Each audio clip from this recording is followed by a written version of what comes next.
WOVU LP, Cleveland.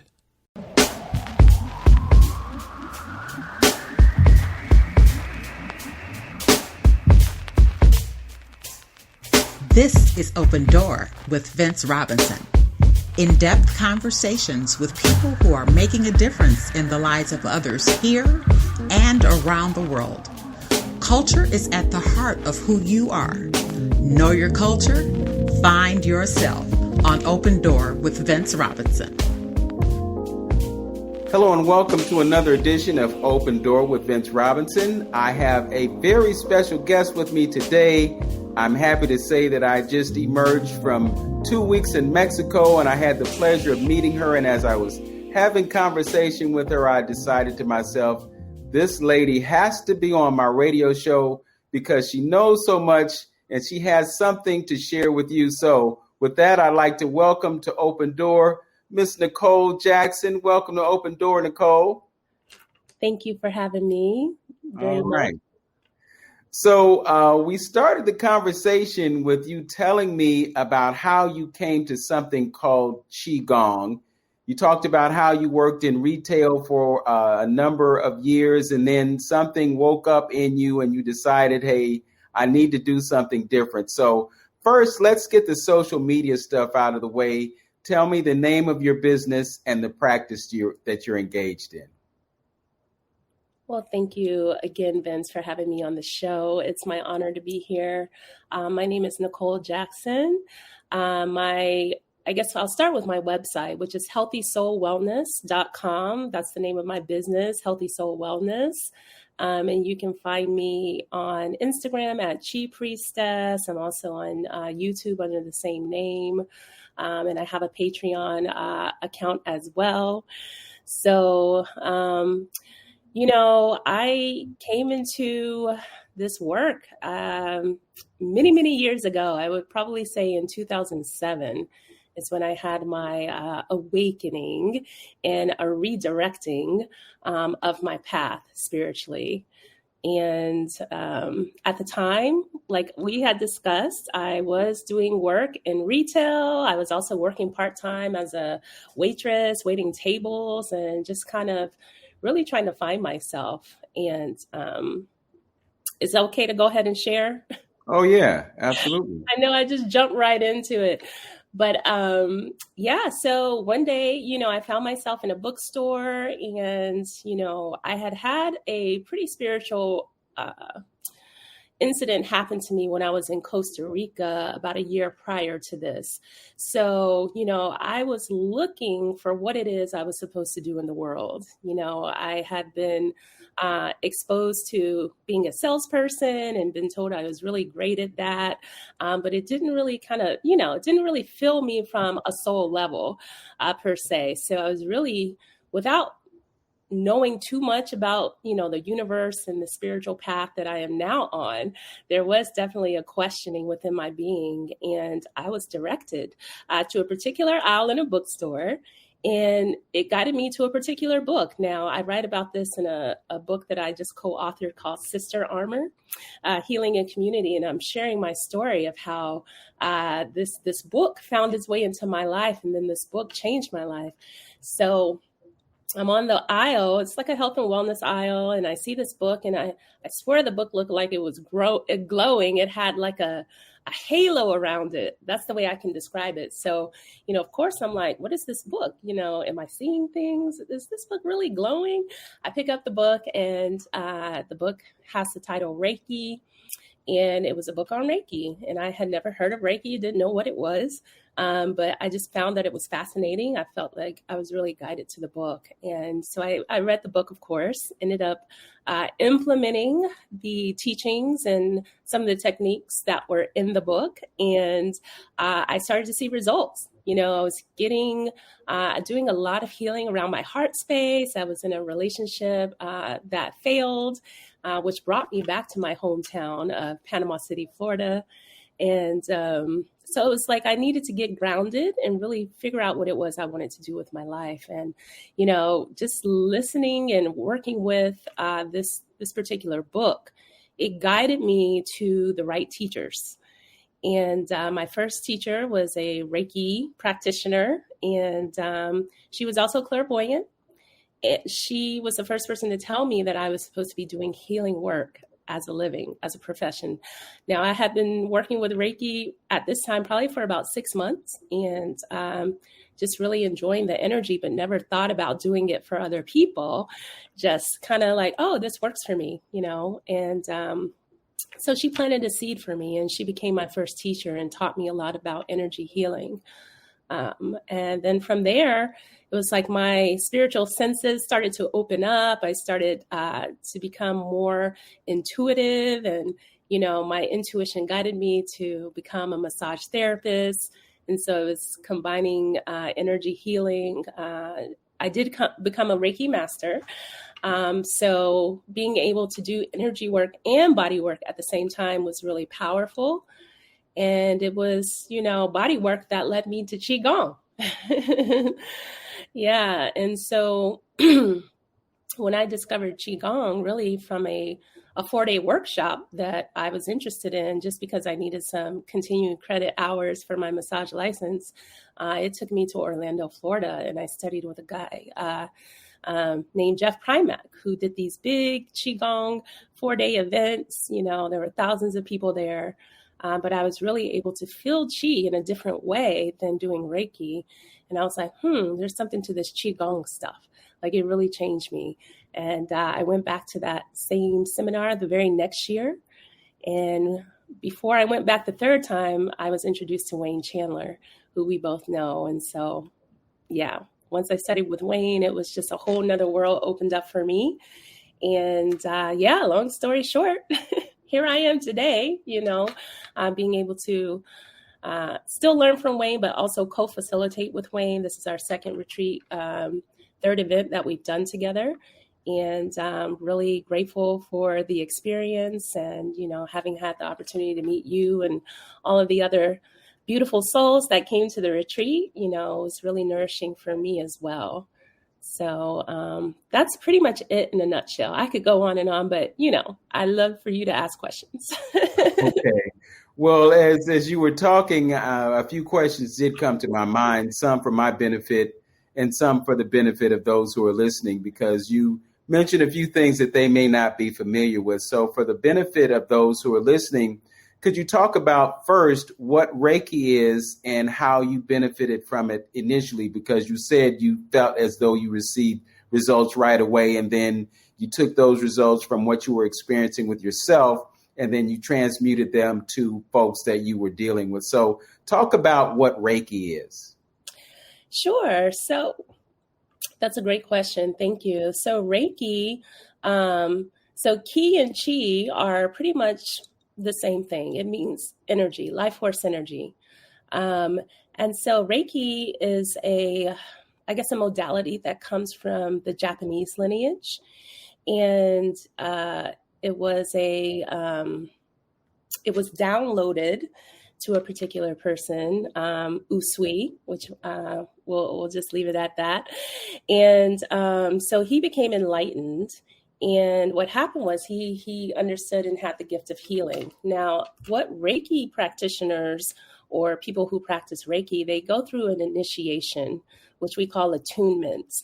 So typically, if you are learning Reiki, you have anywhere between 1 to 4 attunements, where you are given energy into certain energy centers so that you become an open channel and conduit of this life force energy. And it really is working with the chakra system. Our chakras are energy centers that we have on our body, 7 major. Depending on your discipline, you may be taught more. With pranic healing, we work with 11 major chakras, which you got to experience on the retreat. And so what we're doing with Reiki is working to balance out the energy that's flowing in and out of those energy centers. And so with stress, with our environment, emotions and thoughts, foods we eat, things that we just take into our bodies, even things that we listen to or other people's energy can affect the way energy moves through our energy system, and it can become blocked or stagnated. And over time, if that isn't corrected, if you are dealing with a blockage in your energy flow or energy is flowing in an incorrect pattern, it can create illness, or disease in the body over time. Symptoms can arise, and these can be physically, emotionally, or mentally. So what Reiki does is it works to balance and harmonize the body's energy field by projecting chi or ki into those particular energy vortexes or chakras. Okay. So when I was reading the book, I was able to kind of get a basic understanding of energy centers and chakras, and just started to place the energy, my hands over certain parts of my body, and I could feel a shift. I was like, wow, I really feel this. And I remember working with my heart, which was something I really needed to work on after that relationship had failed. I was in for 6 years. And I just remember just opening up, my heart center just opened up, and I just started crying, and I just released, and I released, and just so much that I had been holding on to, I was able to set it free. And I felt like 1,000 pounds lighter after that experience. So I was like, there is something to this. I don't really know exactly how it works, but I know that it's working. And then it was like, almost like I was able to tap into a deeper memory of myself. Like, I've done this before. This seems familiar, and maybe that's why I was so drawn to it in the first place. It was like I was tapping into some ancient memory of myself as a healer that was wanting to come back online in this life. And now I know that to be true just because of all the things that I have since studied and experienced and witnessed in my career as a healer. That this is not new to me for sure, but it was beautiful how it came, again in this lifetime, at a time that I really needed it. I really needed to work on myself. I needed to heal my heart. I needed to, work on my own life force and my own energy. And so that's where it began for me. That's really amazing. And as you tell the story, it's all because you were walking down that aisle and you saw that book, and then the aura around it spoke to you, and you decided, let me explore this. And it opened up a door to a new realm of awareness and healing for you. And you've been able to translate that to healing for others. The whole idea of Reiki, I've had a few treatments myself, and I was always wondering how it worked, because as I'm laying on the table there, I've got my eyes closed, and I'm feeling certain things going on, but I'm not opening my eyes to see what's happening. But since I had that experience with you and Wayne and Sapphira there in Mexico, I have a much greater understanding. And I really sincerely hope that those who are listening will take the time to explore this alternative way of facilitating healing, as opposed to going to a doctor and getting a bottle of pills that will pollute the liver and the kidneys and the other organs, and then affect other aspects of their emotional being and their mental being as well. We're going to talk a bit more about this, as well as what Qigong is, because they're similar, but there may be some differences. And having had those experiences, I'm very well aware of the benefits that can come about. You're listening to Open Door with Vince Robinson on 95.9 FM WOVU Burton Bell Car Community Radio. We'll be back with our guest, energy healer Nicole Jackson, right after this. Hey listeners, here at WOVU 95.9 FM, we want to stay connected with you. So like our page on Facebook, which is WOVU 95.9 FM, or you can call our request line at 216-271-0959. Again, that is 216-271-0959. Also, don't forget to visit our website at WOVU.org. Keep it locked on WOVU 95.9 FM, a BBC community radio station.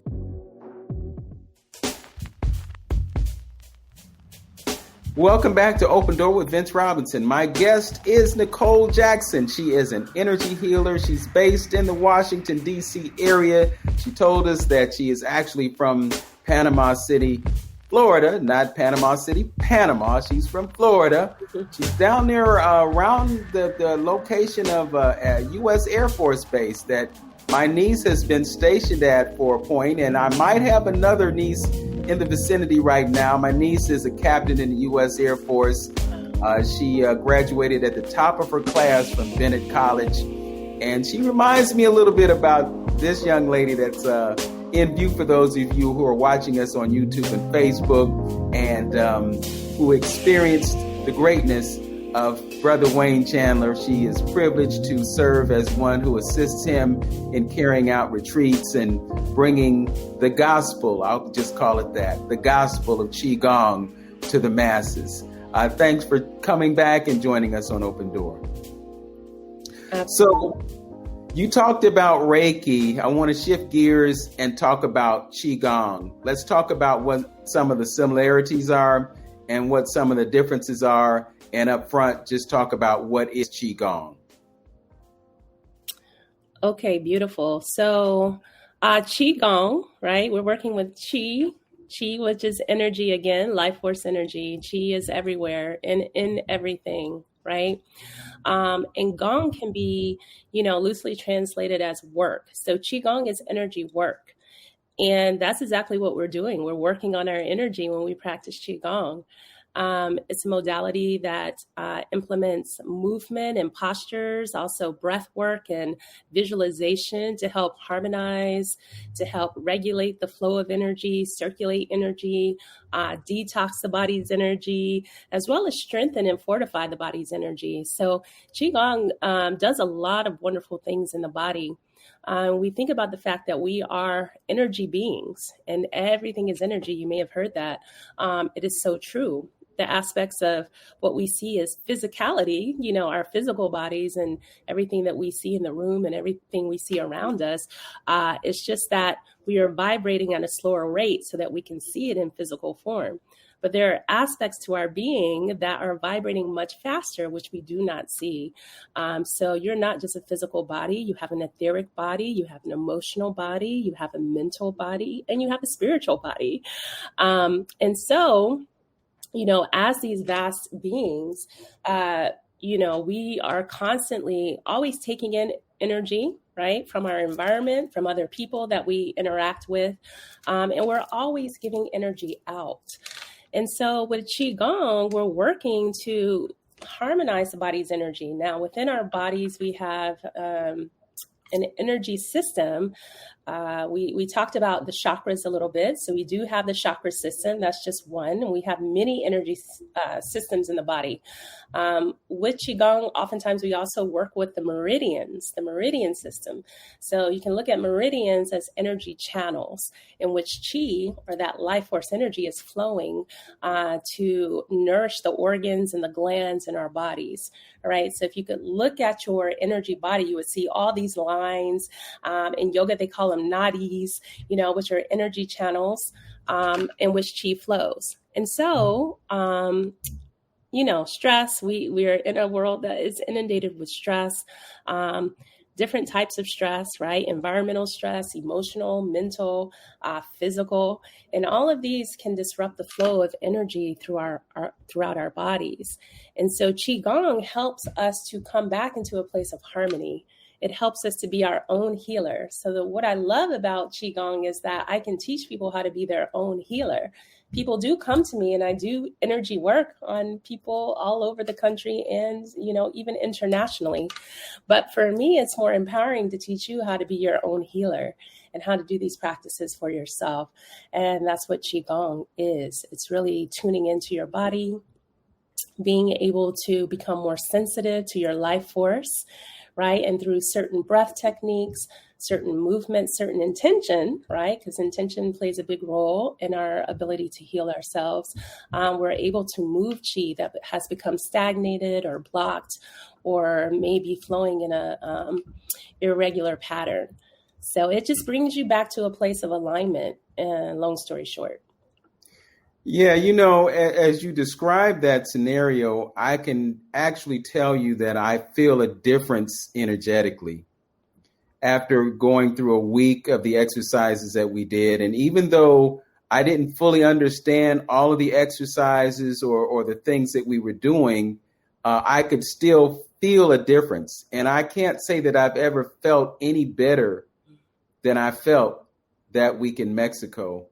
It was just an amazing experience. When you experience those kinds of things, you want to tell everybody about it, but people, they don't fully grasp that, being stuck in the allopathic modalities that we've heard about. So much of it is mental work. And when you're imagining energy flowing through your body and you're actually channeling that energy through meridians, as you talked about, or the channels that we talked about, the front channel and the back channel.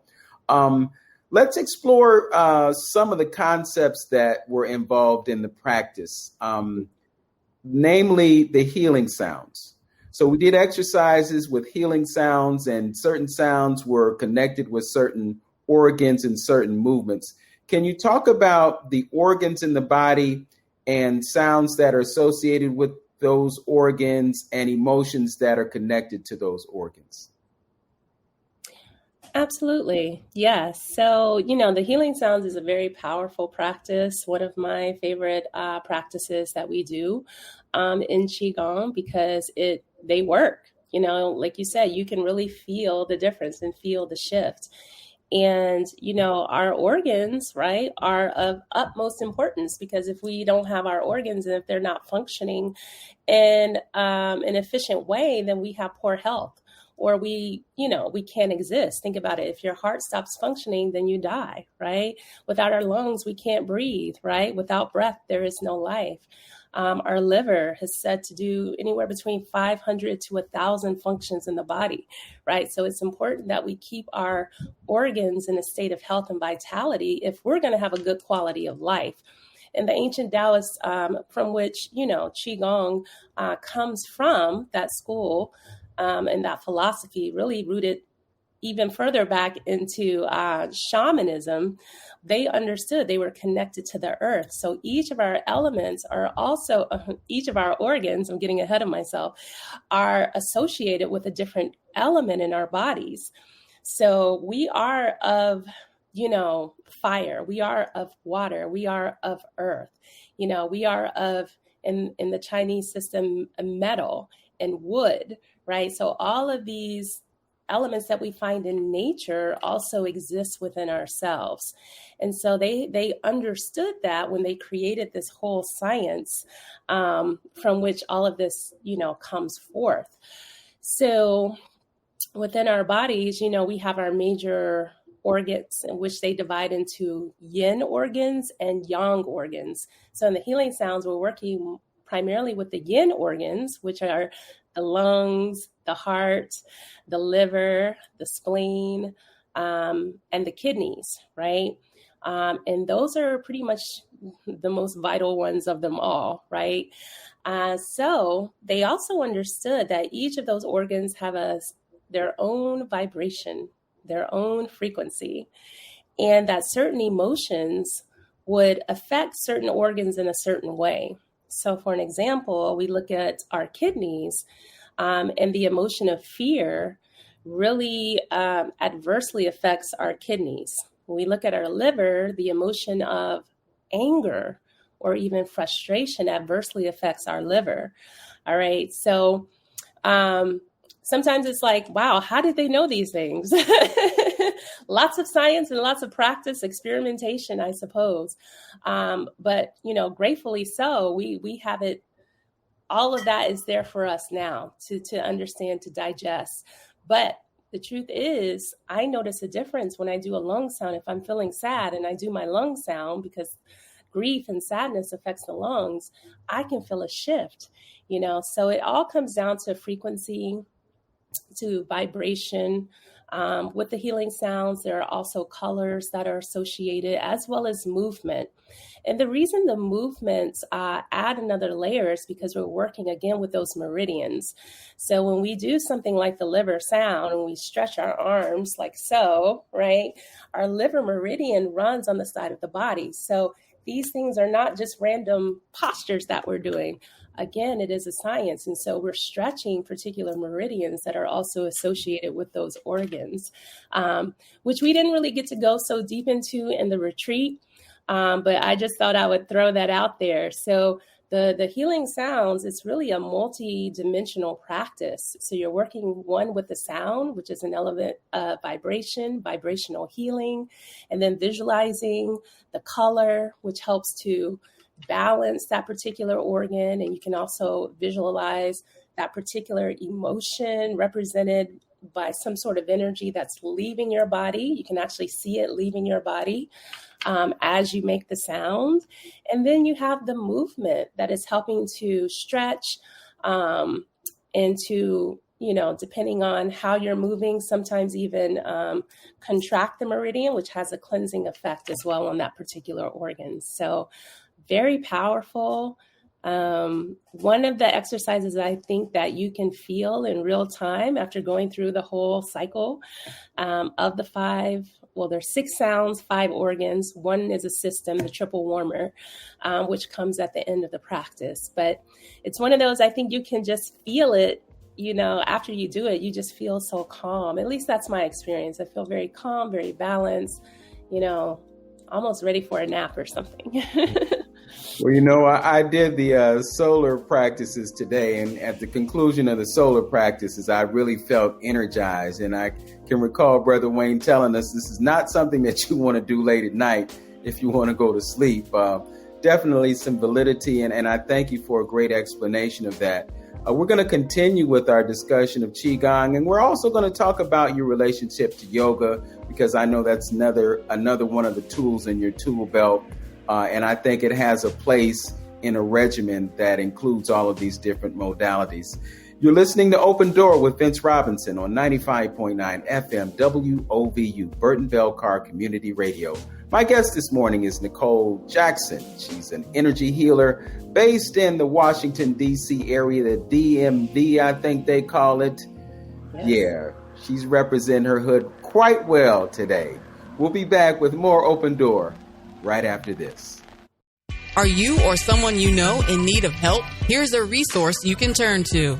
The Thea Bowman Center has been serving the community for over 50 years and provides services to help support Mount Pleasant and surrounding communities of all ages. Some of these programs include adult education like GED, computer classes, food pantry, senior outreach, youth after school, and summer programs, and much more. Are you a Cleveland resident in need of a GED preparation, a food pantry, youth or senior programs? Then call the Thea Bowman Center at 216-491-0669 or visit TheaBowmanCenter.org. Call the Thea Bowman Center at 216-491-0669 or visit TheaBowmanCenter.org to register today. This message is brought to you by the Thea Bowman Center and WOVU 95.9 FM, Our Voices United, a Burton Bell Car community radio station. Welcome back to Open Door with Vince Robinson. My guest is Nicole Jackson, energy healer. She is a yogini. She practices Reiki. She's also very deeply involved in Qigong, and she's dropping science on us this morning. We've been talking about Qigong and some of the many ways that it affects your organ systems and your breath and your health, your vitality, and your smile. I noticed this about you, Nicole. You smile a lot. You have a beautiful smile. And I think part of that is a certain intentionality because you know the benefit that comes from smiling. Perhaps it's true, perhaps not. But talk to us about what a smile can do for you. Well, it's so interesting that you brought that up, because in my Patreon group yesterday, I did the meditation of the inner smile, which is one of the fundamental Taoist practices in the system under which I'm certified, Universal Healing Tao. So there has been a lot of science on, the benefits of a smile. And I'd like to say that I smile naturally. It's just part of my personality. Even before I knew the science of a smile, I was always kind of smiley, cheesy person, laugh a lot. This is just who I am. But now I know that I'm doing good things for my body, mind and spirit, as I smile. So just to speak a little bit to that and to the benefits of the smile. They actually have done studies, and they know that smiling increases your white blood cell count. So that means it's going to be beneficial to your immune system. So smiling actually is beneficial to your immunity, your immune health. And there have been many cases of people who have, and doctors who have prescribed laughter through comedy, things of this nature to their patients who may have had cancer or other serious ailments, and how they have reversed those ailments by integrating a routine of laughter and smiling. So it is powerful medicine. Of course, smiling also is connected to our heart. It helps to open up our heart center, which makes us more loving, more receptive to receiving and also giving love. I think that when we smile, we also can trigger some of our endorphins, that just help to boost our mood. We just start to feel better just by smiling. You may not feel like smiling, but if you try it, even if you have to feel like you're forcing it, chances are you will feel a shift. And that's, there's just science behind it. But I just feel like smiling makes us more attractive. It makes us more approachable. People feel like they can connect to us better. They can relate to us better.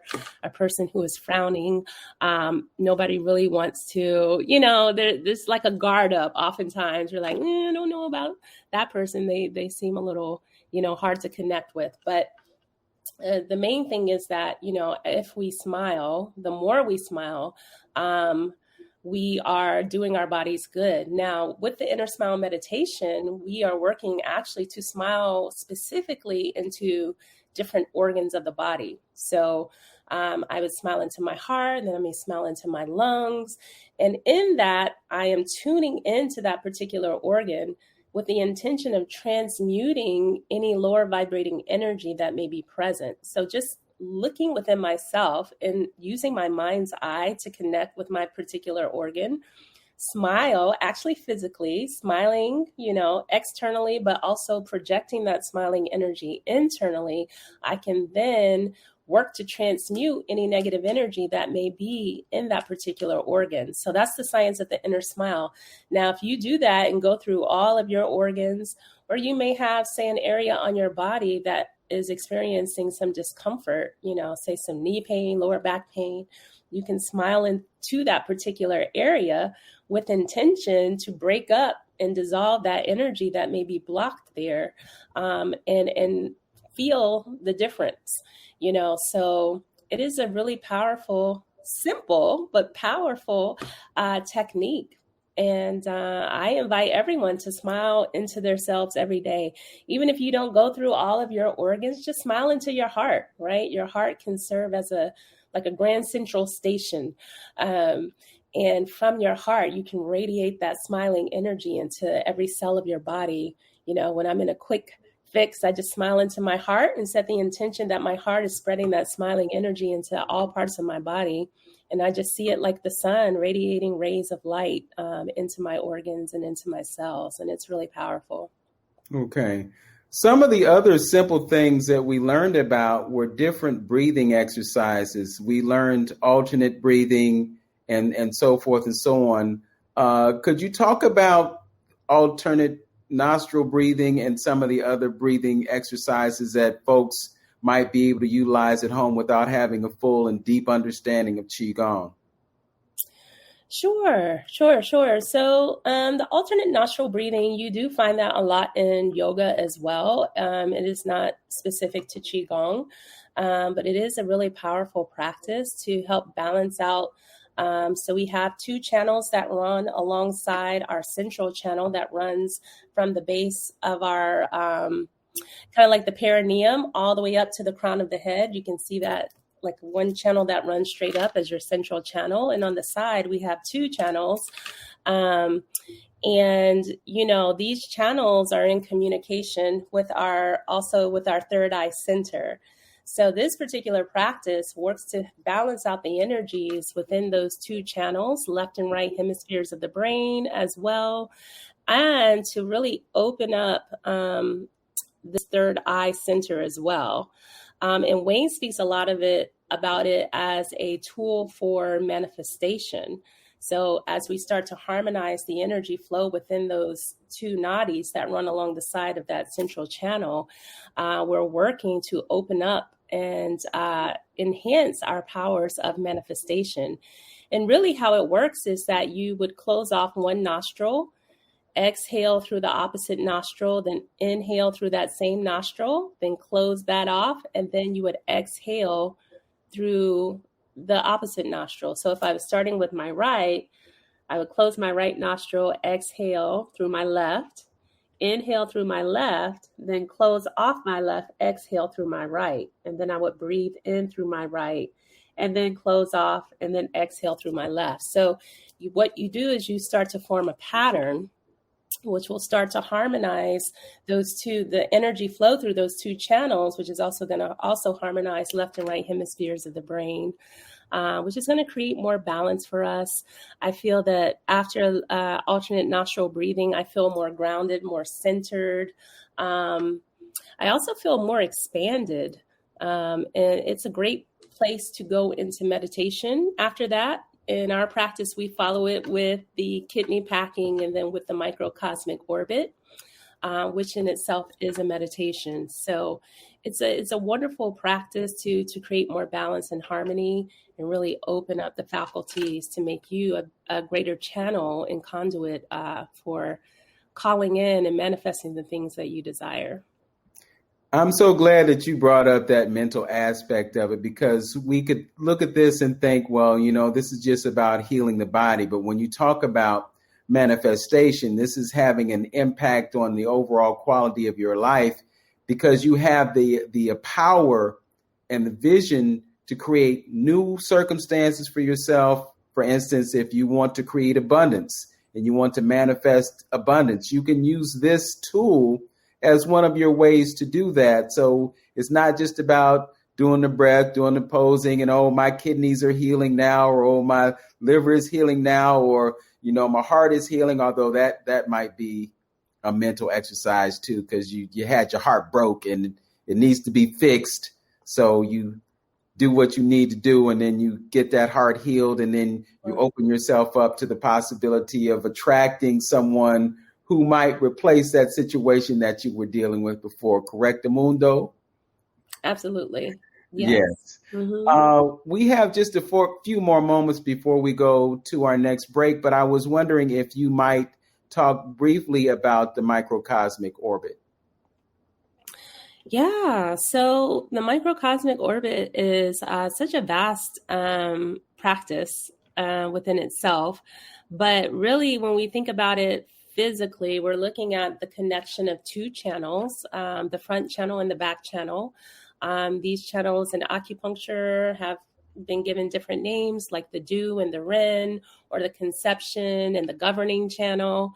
But they are the two major channels that run from the perineum. If you could look at the perineum being the spot between the genitals and the anus, so that will run up from there to the lip for the front channel, and from the perineum up the back channel, all the way up the spine, over the crown, all the way to the tip of the tongue. And so when we connect our tongue to our upper palate, we're working to seal that channel.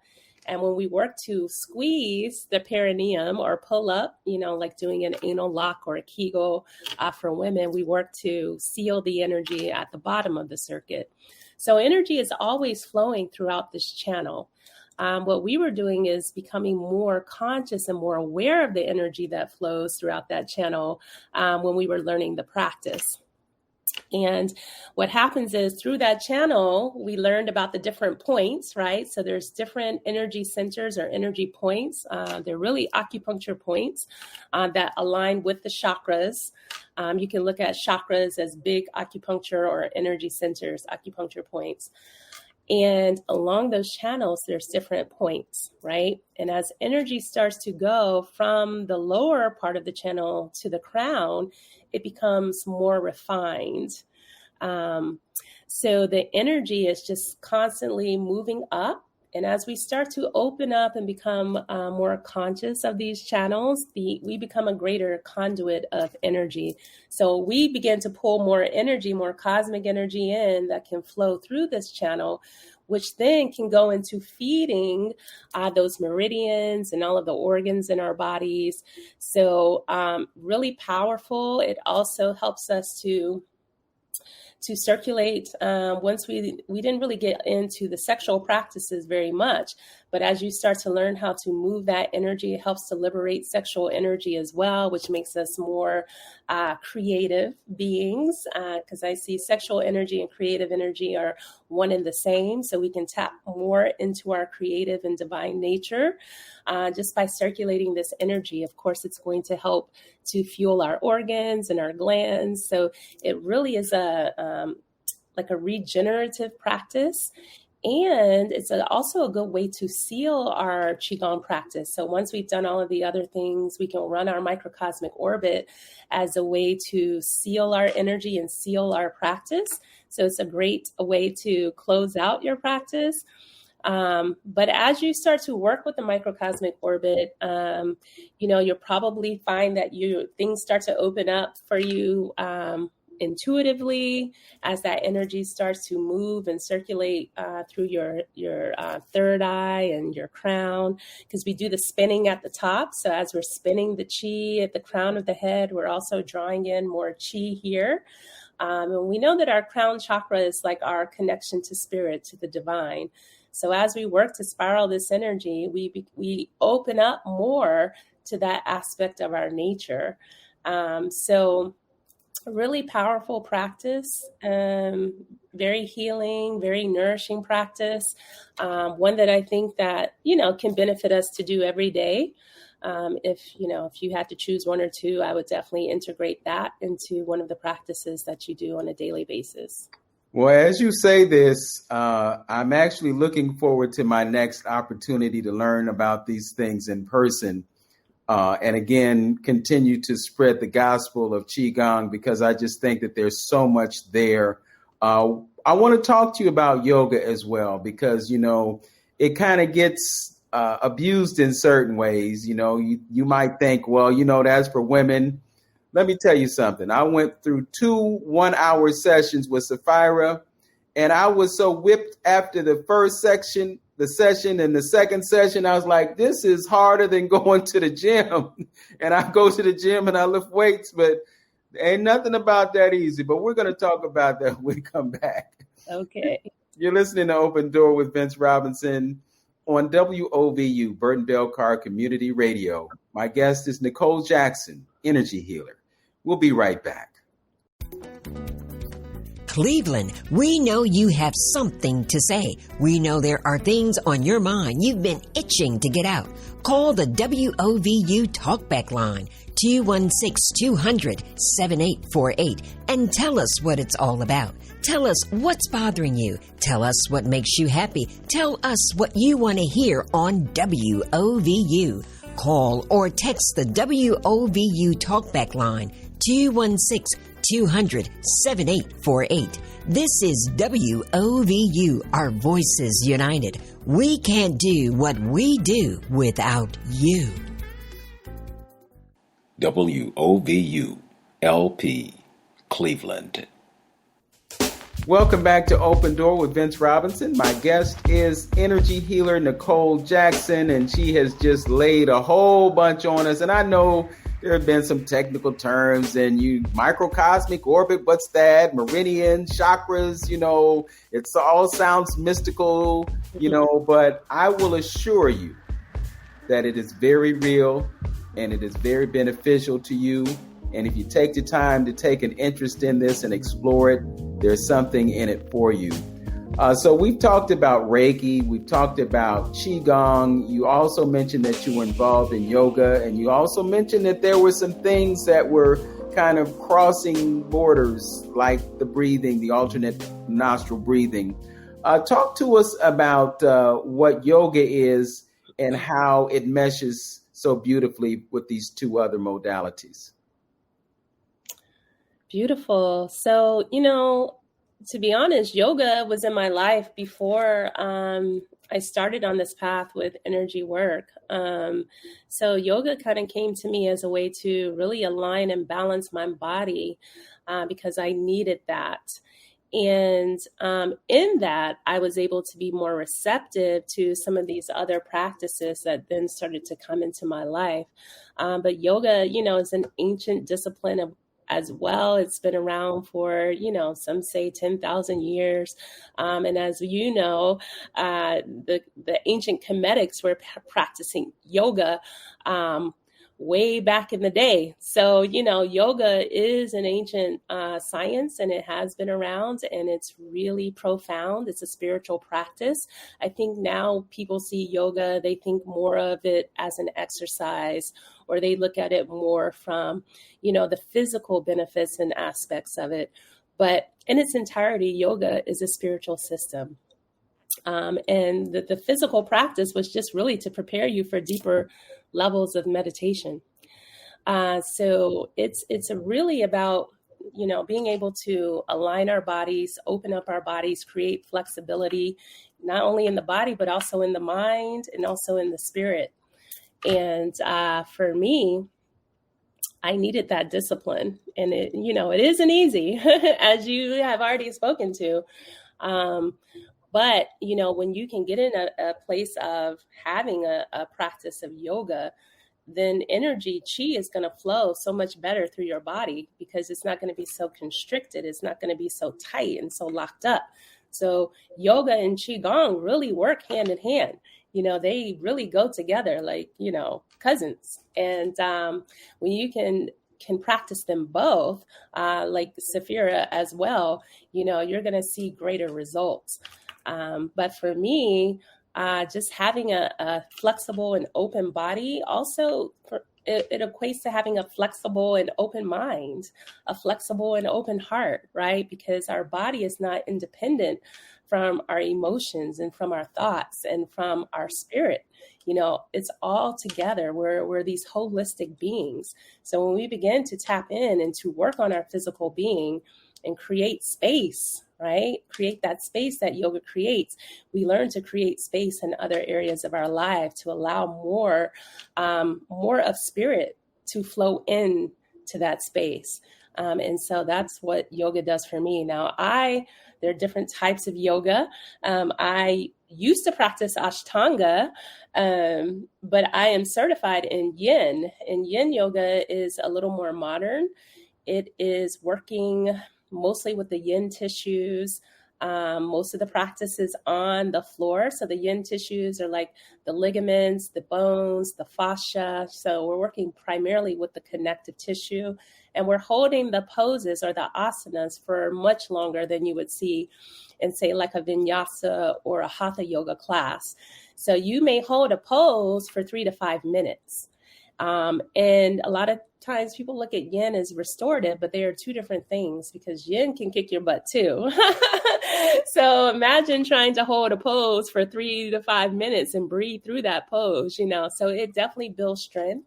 But it creates a level of openness and flexibility that, like vinyasa, it can't do in the way that it's designed. So that yin called out to me. And so I became a yin practitioner actually last year, 2021. And I think it goes right hand in hand. We work with energy and yin.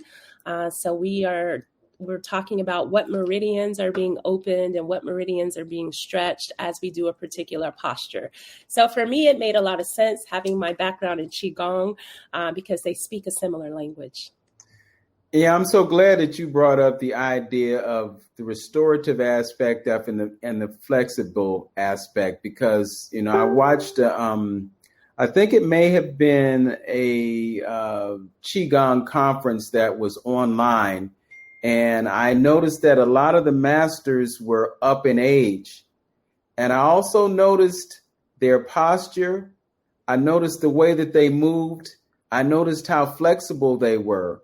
And when I look around at our elders, I notice how difficult it is for them to move around. You know, folks have bent over, they're using walkers. You know, I go to the grocery store and I see people leaning on the cart handles and pushing the cart. And I'm thinking to myself, that can't be good. So you could look at something like yoga as a way to perhaps bring back some of that flexibility and allow our elders to be better able to get around, for lack of a way of putting it. Absolutely. Yeah. And, you know, aging, I mean, we don't have to age at the rate that, you know, we often see in our society. And I think a lot of that is because we're not getting enough movement. We're not stretching enough. We're not allowing ourselves to be flexible enough to maintain the life force that would flow if we were able to maintain that flexibility and that movement in our bodies. So, you know, when we practice yoga, and you see a lot of Qigong masters are very open and very flexible. So they are doing stretches, right? They understand that you kind of have to have both, right? So it's important that we, you know, move our bodies and definitely doing some stretches, whether it's yoga or not, you know, just opening the body through stretching is so important. And as a massage therapist, you know, I see this far too often that so many people are tight and condensed and, you know, they're just, you know, we're on our devices, our computers, and our shoulders are rounded and, you know, we have poor posture. So yoga is one of those modalities that can really help to correct and align the posture, which I think is really one of the keys to longevity and youth. So absolutely. Well, Nicole, I just have to get back to thanking that book for speaking to you as it did on that day. Because you just dropped another one on us, massage therapist, you're doing yoga, you're doing, you know, all of these things, but all of these things are things that provide a benefit, a maximum benefit, and enable us to live our best possible life. We just have a few more moments, so I want to make sure that people have an awareness of what you do and how they can reach you. You mentioned that you do remote healing. So there might be someone that's watching today that may say, oh, well, you know, maybe she can help me with this. So tell folks how they can get to you and take advantage of what you can do for them. Thank you again, Vince. I appreciate that. And I really didn't speak to all of the things that I do. I guess you could call me like a Jane of all trades when it comes to holistic health. And I am such a seeker. You know, a seeker of knowledge, a seeker of truth. I feel like many of these things I have done in other lifetimes, and like so many of my lives are coming full circle in this life. So I did start my journey off as an energy worker. I'm still very much practicing energy healing. I do remote healings. If you're in the DMV area, of course, you can come and see me in person. You can find out how to book a session with me on my website, healthysoulwellness.com. I am trained as a pranic healer, which also Wayne is as well. And we were learning how to tap into some of that at the retreat. You got to experience a little bit of scanning. But pranic healing can be considered a form of medical Qigong. So that is doing the work on others, like being able to feel into their energy, their organs, and see what's out of alignment and helping to correct that alignment through certain techniques. So I do get to do that work in the world. I'm also a body worker of almost 14 years now. Love it. I'm also a holistic health coach. And health coaching came to me in 2013 when I spiritually was guided that I needed to make some changes in my own health as I started to elevate my vibration and leave certain foods behind. So I went to a health coaching school, and so I can work with people who are trying to transition into a healthier lifestyle, eat more plant-based foods, learn how to go shopping, how to cook, juice, detox, all of those things. So if health is something you're wanting to, or working from a food or nutrition aspect is something you want, we can definitely do a consultation to see how I can support you as well.